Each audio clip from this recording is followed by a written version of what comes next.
Ben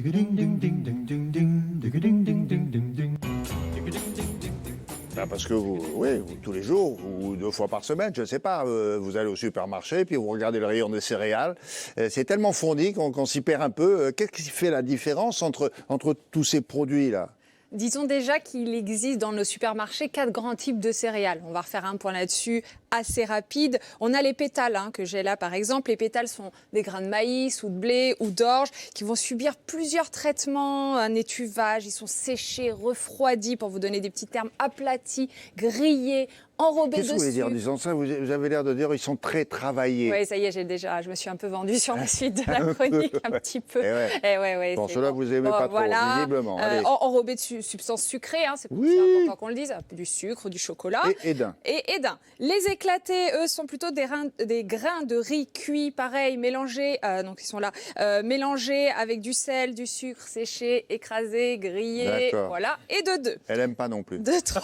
Moi, je traduis, je mets les sous-titres en bas. Vous assassinez toute mon enfance. Vas-y. Et de 2. Et de 2. Et de 3. Donc après, on passe au soufflé. Donc ce sont des grains aérés. En fait, c'est comme l'histoire d'un ballon. On va mettre de l'air à l'intérieur. Ça va pousser les parois. Donc il y a de l'air dedans. Elles sont plus légères. Oui. Bon, mais c'est entouré quand même de matière sucrée. C'est séché, etc. Rebelote. Et de 3. Et de 3. Et de 4 pour donc, les extrudés. Là, c'est plutôt à base de... C'est une pâte obtenue à base de farine. Pareil, de maïs, de blé, etc. Et puis, on en fait des céréales aussi sucrées. Bon, donc, ça fait 4 là. Ça fait 4. Vous avez dit il y a 4 familles. Il n'y en a aucune qui vous plaît. En fait, le point commun entre toutes ces familles et toutes ces céréales, c'est que ça a été beaucoup transformé, vous l'avez dit, William. Et quand c'est beaucoup transformé, c'est pas forcément idéal. Non, vous avez dit sucre à chaque fois. J'ai dit pas mal sucre. Les seules céréales brutes vont être l'avoine, en fait, qui va être simplement cuite à la vapeur, aplatie et séchée. Et oui, j'ai dit sucre. Non, le sucre, non, mais il ne faut pas en abuser. C'est très bien, le sucre, on l'a déjà dit ici.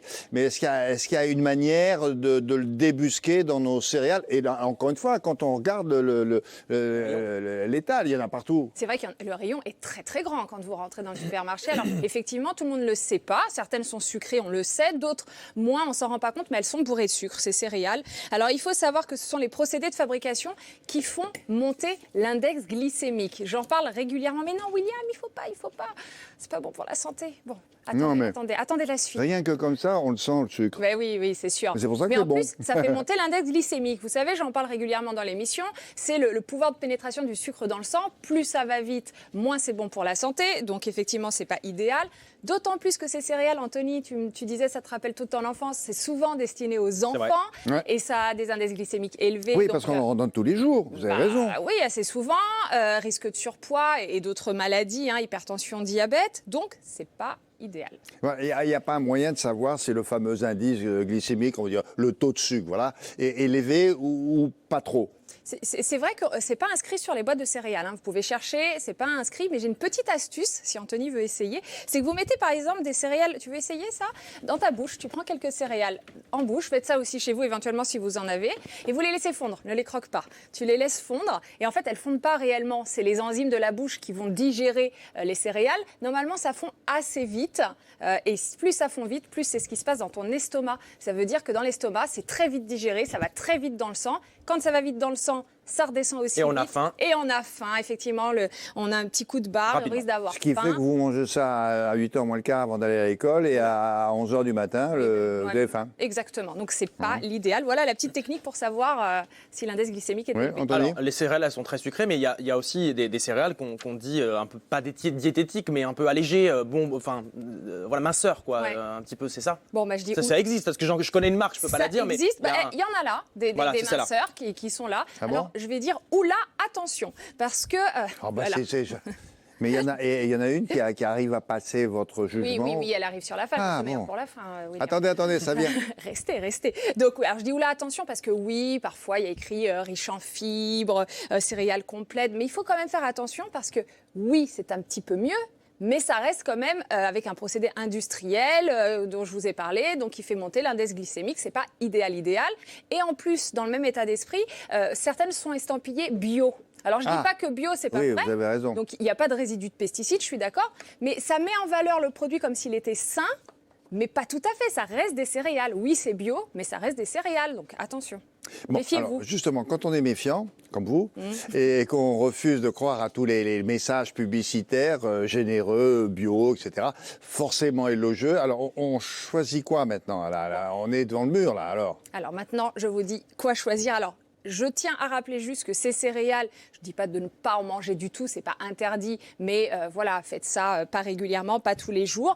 Et je vous conseille d'opter pour des flocons d'avoine. On va commencer par celle-ci, j'ai plusieurs options. Hein. Les flocons d'avoine sont beaucoup moins transformés, sont riches en fibres. Non, c'est pas celui-là. Celle-ci, alors c'est pas celle-là, mais celle-ci normalement en bouche déjà fondent plus lentement, donc sont déjà un peu mieux. Mais C'est quoi ça, muesli? Ça c'est ça muesli. Je vais en parler justement. Alors les flocons d'avoine sont bien, mais aussi les mueslis là, comme on a ici, Ça qui sont voilà. Alors prenez en revanche des mueslis sans sucre ajouté, pas les mueslis. On n'arrive pas là. Pas sucré, ça? Eh ben non, Beaucoup c'est moins. sans sucre ajouté. Bah, ouais, c'est ça, c'est effectivement. pour ça qu'elles ont moins de succès, entre guillemets. Elles ont moins de succès à cause de ça, entre guillemets. Mais voilà, agrémenter. Alors, il y a des petits fruits secs. Vous-même, rajoutez des fruits de saison pour que ça leur donne un petit goût moins fade. Si vous êtes très, très gourmand comme Anthony, eh bien, prenez plutôt des granolas. Donc là, il y a déjà un peu de miel, des noisettes, des noix. On est passé au stade d'après, mais au moins, ça n'a pas été trop transformé. Et le porridge, vous connaissez nos voisins anglais, ça, oui. Voilà, nos voisins anglais connaissent bien le porridge. Alors, c'est un petit déjeuner tendance. C'est sympa. Ah, bah là, ça cale bien. Alors, c'est quoi, là? Alors, ce sont des flocons d'avoine qui vont être chauffés ou dans du lait végétal Je fais ça le matin. ou animal. Un bowl cake, pardon. Oui, on peut Ouais. l'utiliser tel quel. Et voilà, et là, on a rajouté, alors je ne vois pas bien sur la photo, mais on peut rajouter des fruits, des bananes. Non, mais en dessous, il y a des quoi, noix. cette pâte blanche, Et là? ben, c'est l'avoine qui est mélangée et chauffée avec, avec un œuf. Et le petit Avec un tonneau œuf. à côté, là? Alors ça, on peut rajouter C'est quoi, ça? éventuellement. Sur la gauche, là? Sur la gauche, Vous le voyez ah, pas? c'est C'est un cuir à banane. miel. Non, c'est une cuir à miel. Ah oui, c'est morceau Le de banane. test du jour. Ça va bien se passer. Ça ne se mange pas, ça. D'accord. Donc oui, que je répète bien, c'est de l'avoine qui est bouillie avec du lait végétal ou animal. C'est ça qui fait cette petite bouillie en dessous. Et ça, vous dites plutôt oui? Ah oui, je dis oui, oui, oui. Oui, oui, oui. Ah c'est oui? très bon. Un grand oui, oui, Et oui. ça se vend comme ça en France, oui? Vous achetez tout simplement dans n'importe quel magasin des flocons d'avoine, votre lait, vous faites ça à la maison, c'est oui, oui, oui, oui, oui. Je fais ça tous les matins. Pour ceux qui veulent quand même acheter des céréales, quelle quantité tu peux préconiser? Bon, ça va dépendre évidemment de la morphologie, de l'âge, si on est sportif ou pas. On se dépense beaucoup. Mais en gros, 30 à 40 grammes, c'est la moitié d'un bol. C'est pas énorme non plus. Donc voilà. Voilà. Vous savez tout. À vous de voir maintenant. Merci.